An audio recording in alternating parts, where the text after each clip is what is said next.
Good day, everyone. So, welcome to a journey back in time to explore the boundless mind of ultimate Renaissance man, Leonardo da Vinci. So, have you ever looked at a painting and wondered why people still talk about it hundreds of years later? Well, Leonardo da Vinci was not only a painter, but also scientist, inventor, engineer, and thinker. His artworks continue to inspire people because they combine creativity, science, and a deep understanding of human life. So, among his many works, three masterpieces stand out, which are the Mona Lisa, the Vitruvian Man, and the Last Supper. So, each artwork tells a different story. So, by studying these three masterpieces, we can better understand Leonardo da Vinci's genius and discover how art can influence history, can influence science, can influence religion and our culture.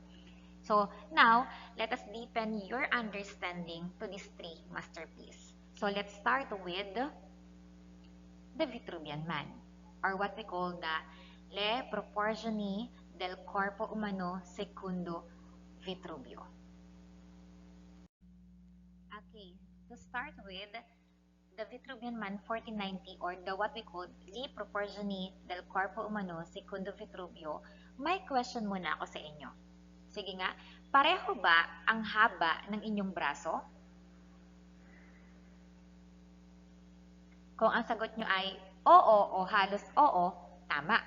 Ang dalawang braso ng isang tao ay karaniwang magkapareho ang haba. So bukod dito, kapag iniunat nyo ang dalawang braso or yung arm span natin, ang kabuuang haba nito ay halos katumbas ng taas ng isang tao. Diba? Hindi natin alam yon. So isa ito sa mga proporsyong ipinapakita sa Vitruvian Man. Next question natin. Mas mahaba ba ang binti kaysa sa katawan? Kung ang sagot nyo po ay hindi, tama. Ang binti at katawan po natin ay may tamang proportion. Hindi masyadong mahaba o hindi rin masyadong maikli. Kumpara sa ating katawan, kaya nagmumukhang balanse at natural ang ating anyo.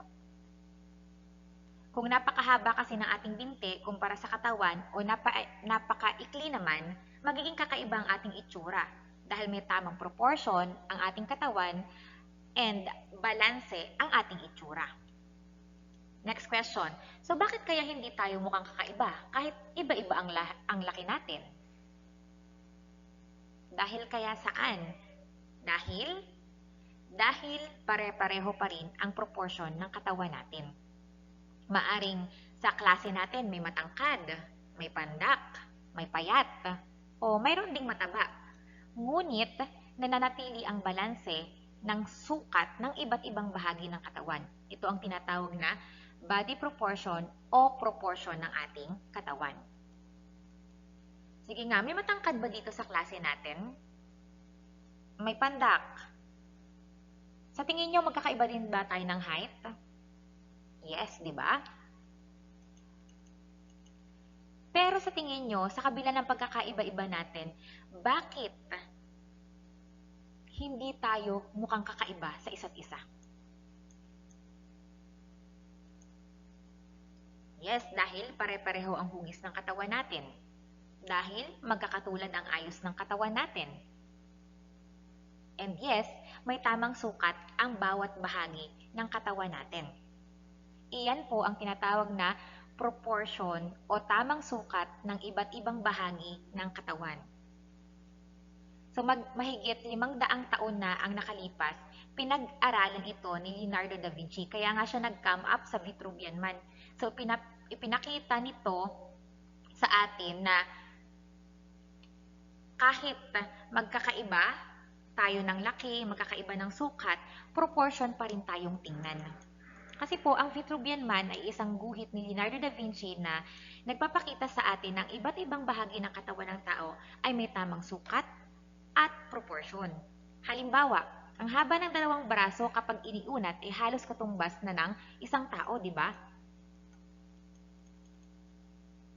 Tapos ang kamay at paa may kaugnayan din sa kabuuang taas ng ating katawan. Pero, tandaan po natin, hindi ibig sabihin nito na eksaktong pare-pareho ang lahat ng tao. So, ipinapakita lamang nito na may pattern o may proportion na makikita sa katawan ng tao. Kasi po, ang Vitruvian Man ay gabay lamang sa tamang proportion, hindi sukatan ng pagiging normal o maganda ang isang tao. Ang bawat tao ay natatangi, ngunit may mga pangkalahatang proportion na ginagamit sa sining at agham. So, dagdagan natin yung inyong kaalaman dito. Okay.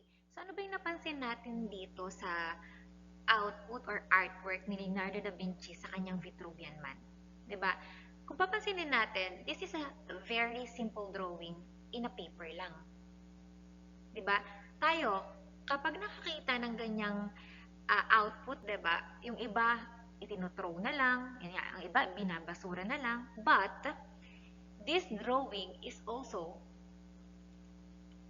regarded as a cultural icon. Kahit drawing lang sa papel yan, isinama pa din siya bilang cultural icon. So sabi, sa mga theories, kaya siya nakagawa niya, nag-iisip siya ng mga theories. I don't know kung theories din yung iniisip niya. Na habang nag-iisip siya, iniisip niya, pare-pareho ba o proportion ba yung katawan natin?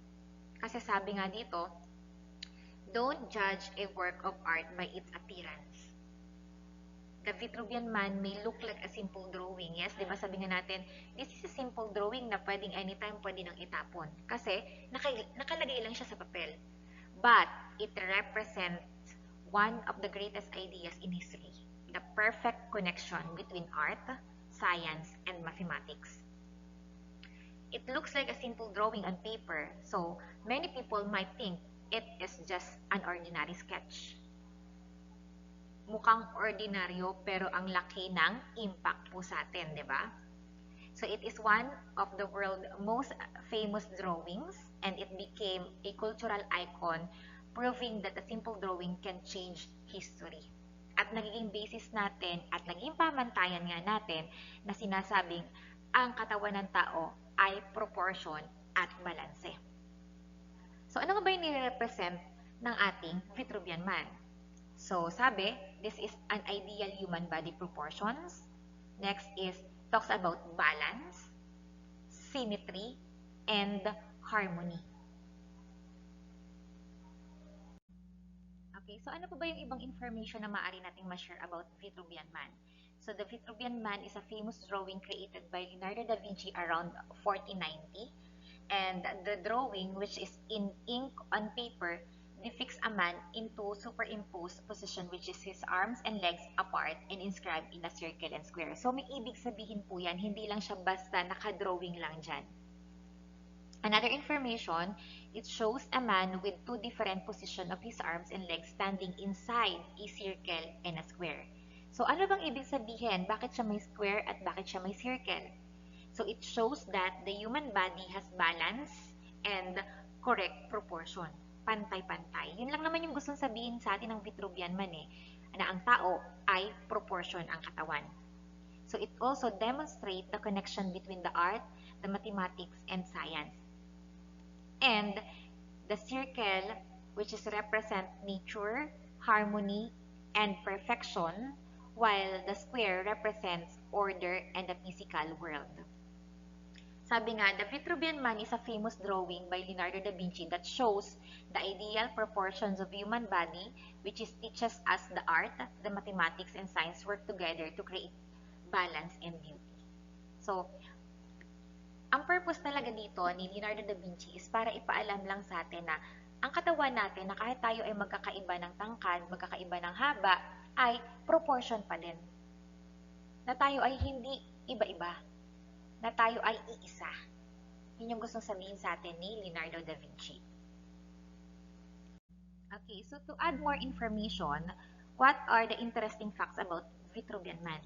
So the original drawing is made with pen and ink on paper. Kung mapapansin natin sa kaninang output or drawing kaninang pinakita natin, simple drawing lang siya, 'di ba? Hindi siya katulad ng mga materials nating mayroon ngayon na colored pencil, watercolor, oil pastel.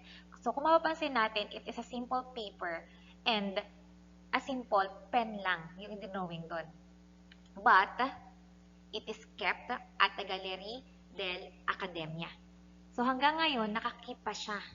Pero, you know, dahil sa tagal na panahon na, sabi nga 500 years old, it is displayed only on occasion or special occasions to protect it from the damage. So, iniingatan, syempre, di ba, nakalagay lang siya sa simple paper na anytime pwedeng mabasa, pwedeng masira, pwedeng mapunit. So, kaya, every special occasions na lang ito inilalabas. Okay, so that is the interesting facts about Leonardo da Vinci's output of the Vitruvian Man. So still, it remains one of the most famous symbol of humanism and scientific inquiry. So that's the story or that's the history or and theories of the Vitruvian Man.